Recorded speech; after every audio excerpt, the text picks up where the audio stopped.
Hello students. In this video lecture we are going to discuss about the implementation of AVL search tree with the necessary algorithms. The two major operations that have to be performed on an AVL tree is the insert operation and the delete operation. So we will discuss about the algorithms that are implemented for the insert and delete in a AVL tree. Similarly, we may also want to perform search and retrieval from the AVL tree, but for these operations we don't have to write new algorithms. We can just reuse the binary search or binary search tree algorithms which are for designed for search and retrieval, because AVL tree is basically a binary search tree, so we don't need to develop any new algorithm for these two operations. And among the traversal techniques, in order, pre-order and post-order, in order is commonly preferred for AVL tree because it's a binary search tree. So you know that in order traversal is the one that visits the node in the ascending order. So in order traversal is preferred when you want to traverse in a AVL tree. So unlike the search and retrieval, for which we don't need any new algorithms, but for insert and deletion, we have to do some additional modification into the algorithms. We can't just reuse the binary search tree insert and delete in the AVL tree, because it has an additional requirement that after performing an insert or deletion, the tree has to be balanced. So we have to add the module for balancing the AVL tree after any insert or deletion. Now insert procedure.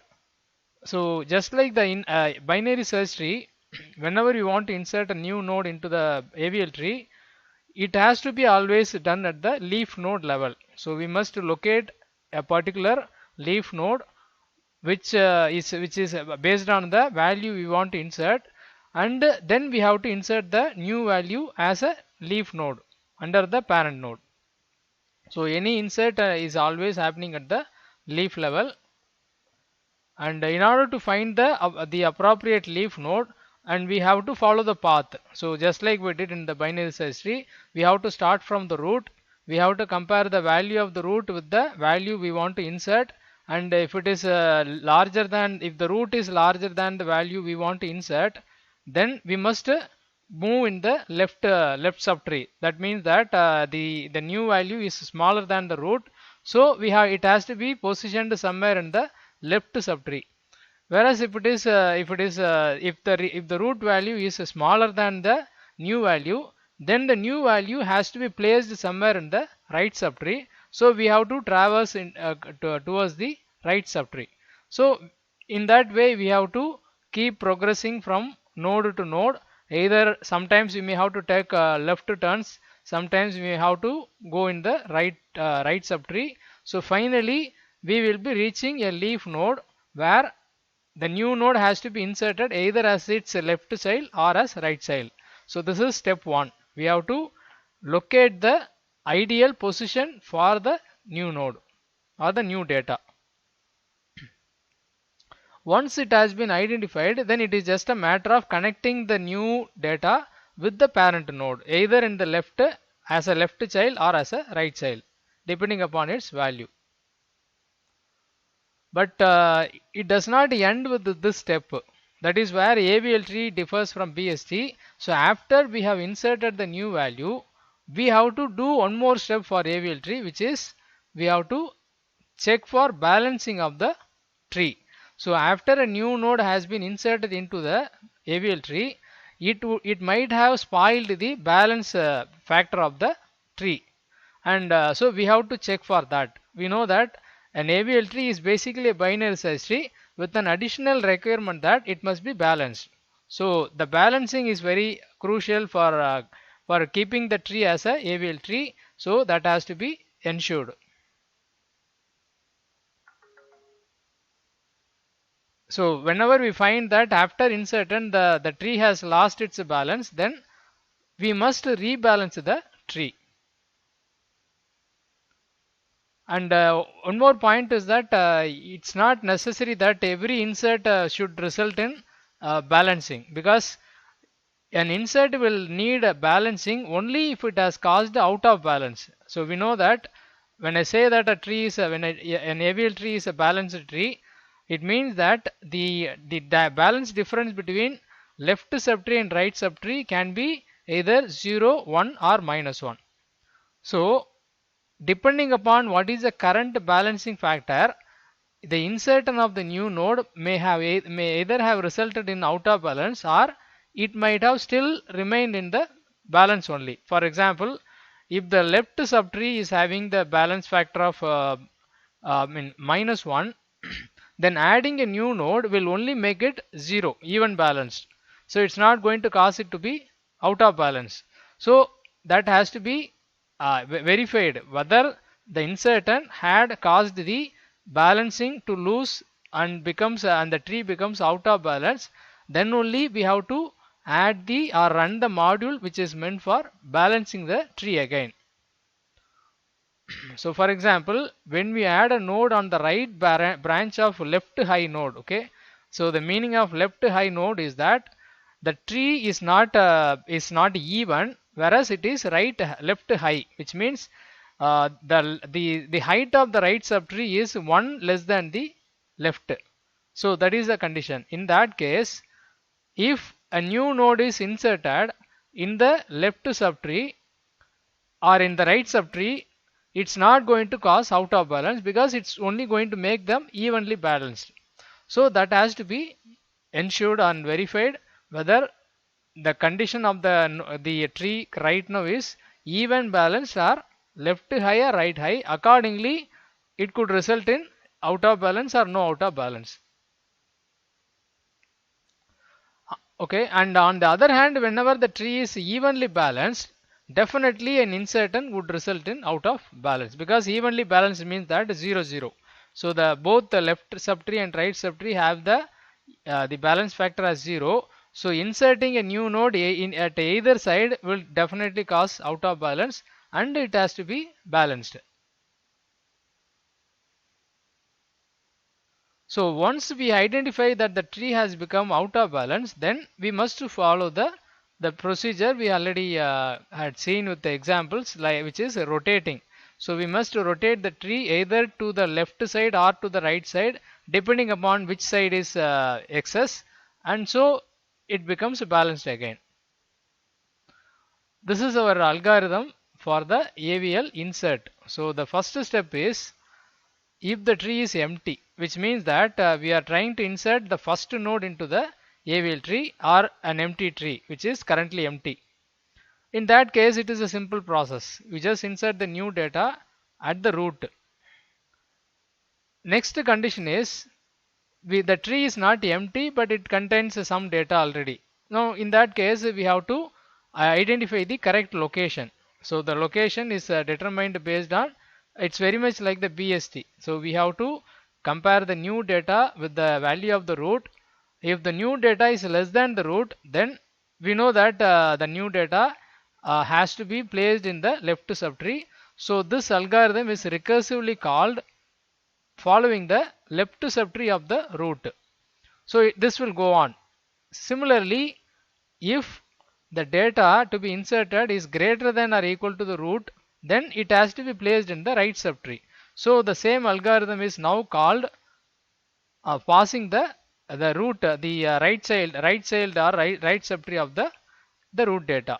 So this is it will keep on going until it hit a leaf node. So this algorithm will proceed in sometimes it will be if condition will be true, sometimes else part will be true. So finally it will reach a particular leaf node under which the new node has to be inserted. So this is the algorithm which is making call to the and one more point to be noted is that if the tree is found to be left staller, that is it's having a left high, in that case inserting a new node in the left side will definitely make it left balance. It's not even balanced. So when we say that left subtree is taller, it means that it is left high and it is not even. So adding a new node will cause the tree to become out of balance. So we need one more algorithm to balance it again, which is called the left balance algorithm. We will see that algorithm next. And similarly, if the same situation happens in the right subtree, that is the right subtree is higher than the left subtree, then adding a new node into the left subtree will also make it out of balance. So for that we need another algorithm which is called right balance algorithm. So this will be called.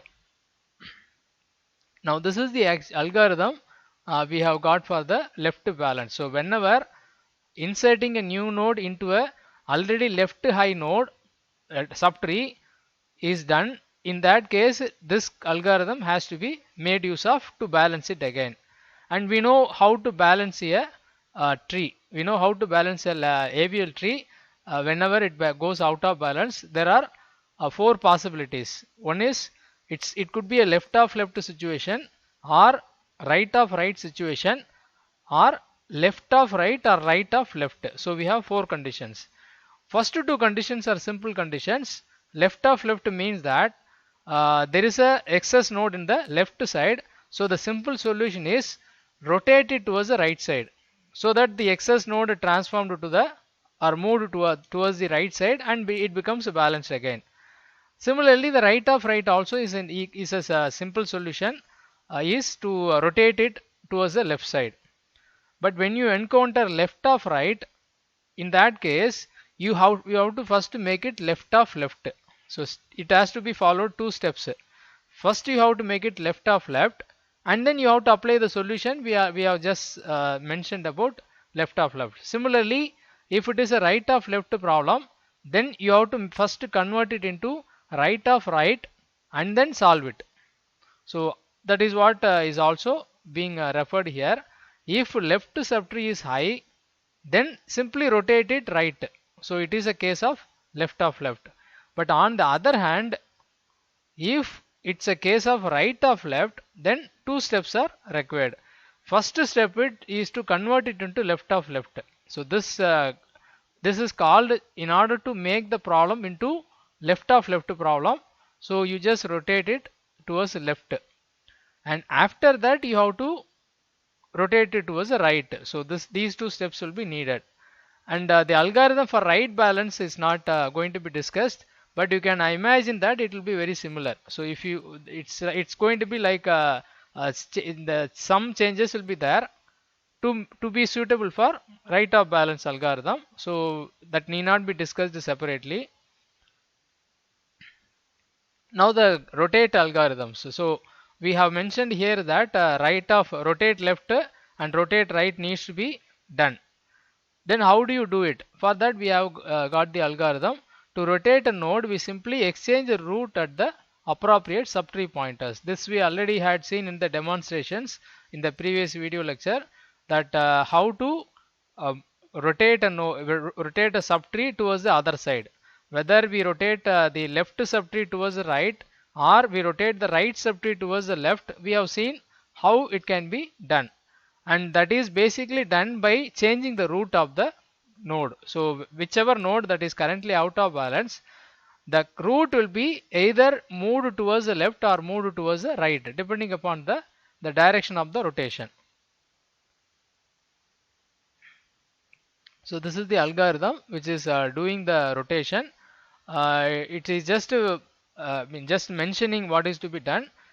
So if in the case of rotate right, exchange the left subtree with the right subtree of left subtree. So rotate right means that the node which is in the left subtree has to be moved towards the right side. That is when it becomes rotate right.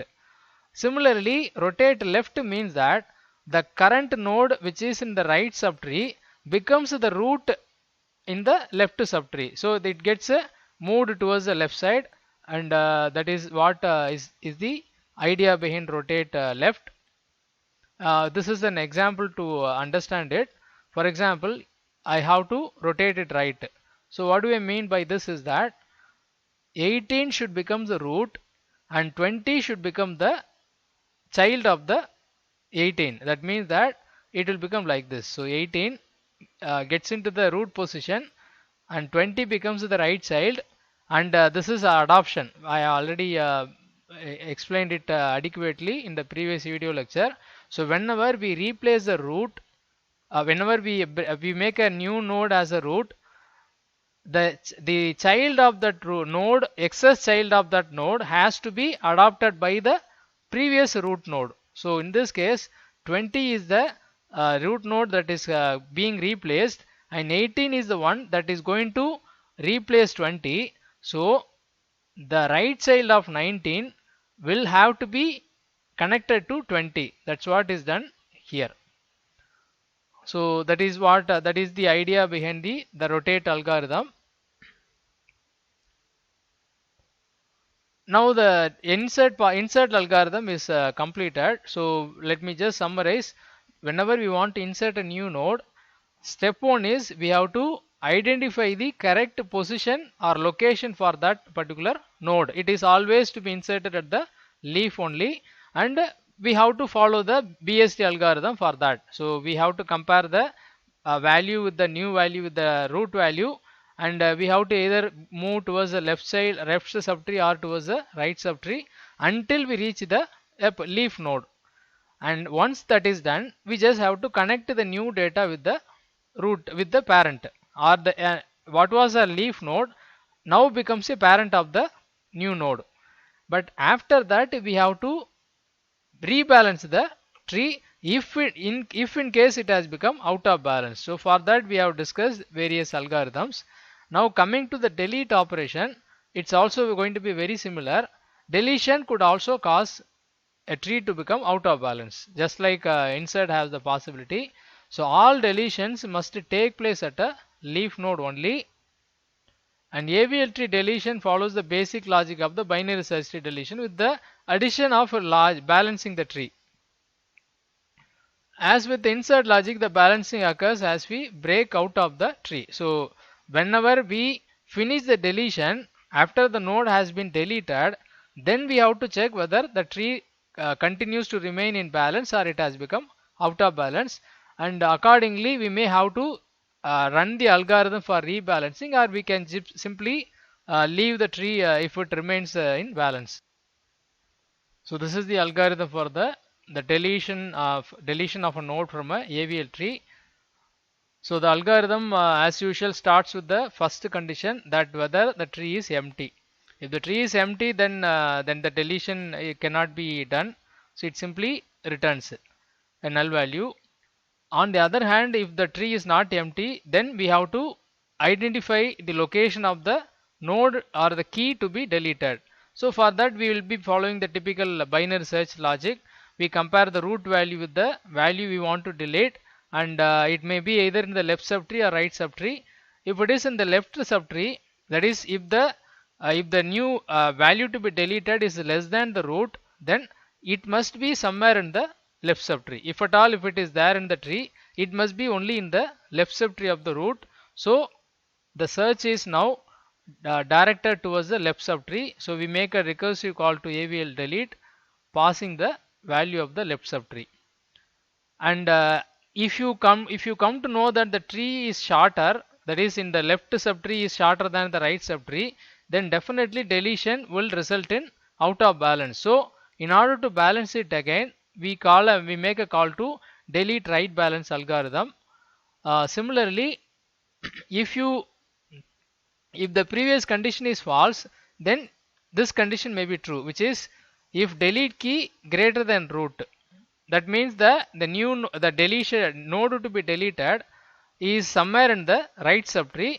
So in that case, the search is now directed towards the right subtree, and once again we check whether the tree becomes shorter. If so, we make a call to a balance algorithm, but this time it is a delete left balance algorithm.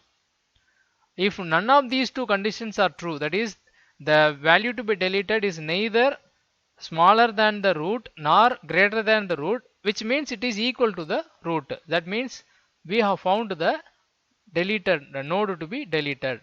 So only thing is that whenever we want to delete a node from the binary search tree, we did that we have to check under which condition it falls. It is either a case that it has no children. it means it is a leaf node. So deletion of the leaf node is a very simple case. Or it has only a left child without any right child. Then that left child becomes the root after the deletion. Or it only contains a right child without any left child. Then the right child is placed into the root. Third possibility is that it has both a left child and a right child. In that case, we can do any one of these, that either we can choose the smallest value from the right child or right subtree and bring it into the root, or we can find the largest value from the left subtree and place it into the root. So we can follow any one of these approaches, and that is the formal way of deleting a node. That is what is actually mentioned here. So once we reach the actual node to be deleted, we check for under which condition it falls. If no right subtree, that means that it may or may not have a left subtree, but definitely it does not have any right subtree, then we just return the left subtree, which is going to become the root. On the other hand, if it does not contain a left subtree, then it means it only has a right subtree. So the right subtree is returned so that it is placed into the root. So these two are simple conditions. Now the major condition is that it has a left child or left subtree as well as right subtree. So we have to follow these steps. Find the largest node on the left subtree and copy that into the root, and then you have to initiate the deletion. So this is the way we also discussed, we saw in the demo how we can delete it. This is an example to make it easier. Say for example, a node has been deleted here. So after that we have to balance it again. So that balancing happens by rotating towards left, rotate left, because the right is become excess. The height of the right is out of balance. So in order to it is a case of right of right. So we rotate it like this. So 18 becomes the root, 12 becomes the left child, and as usual 15 becomes the right child of 12. This is another case with a slight difference. So here we do the same here. So 18 becomes the root, 12 becomes the left child, and 20 remains the right child of 18. So these are examples. So these are the various algorithms we can use for implementing the AVL search tree for the insert and delete operations. Thank you.